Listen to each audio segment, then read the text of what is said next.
Michezo live. Cheki sasa. Hello mwana michezo, karibu katika channel yetu ya Michezo Live.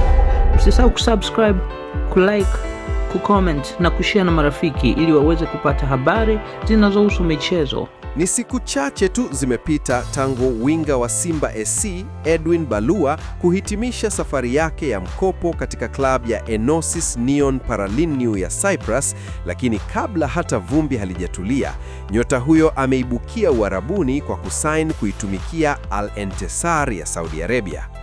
Balua, ambaye ni mchezaji anayeweza kucheza pande zote mbili za winga, kulia na kushoto, pamoja na nafasi ya nyuma ya mshambuliaji, tayari amekamilisha uhamisho wake kwenda Saudi Arabia, akiendelea kupanua wigo wa safari yake ya soka la kulipwa nje ya nchi.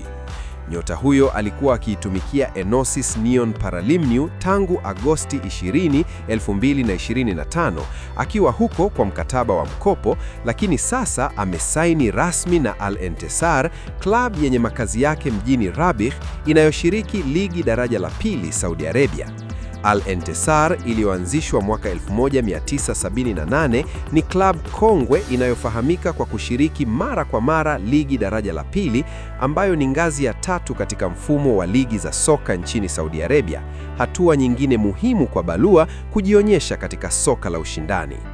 Tukirudi nyuma kidogo, Edwin Balua alijiunga na Simba SC katika dirisha dogo la Januari 2024 akitokea Tanzania Prisons, na haraka akaanza kuonesha makali yake.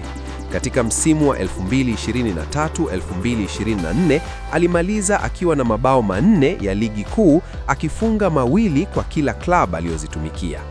Kabla ya kwenda Cyprus katika msimu wa 2024-2025, Balua aliifungia Simba mabao 2 ya ligi kuu, likiwemo bao lake la mwisho lililohitimisha ushindi mnono wa 4-0 dhidi ya KMC, mchezo uliopigwa kwenye uwanja wa KMC Complex Mwenge. Kutoka Tanzania kwenda Cyprus, sasa Saudi Arabia. Hii ni safari ya mchezaji anayejitafuta, anayepambana na anayepandisha bendera ya soka la Tanzania kimataifa. Balua anaendelea kusuka ndoto zake nje ya nchi. Je, ataangaza zaidi Uarabuni? Endelea kufuatilia kituo chetu kwa habari zote moto za michezo. Asante kwa kutufuatilia mpaka mwisho. Usisahau kusubscribe na kuacha maoni yako. Ikiwa umependa channel hii, acha maoni yako hapo, share na marafiki.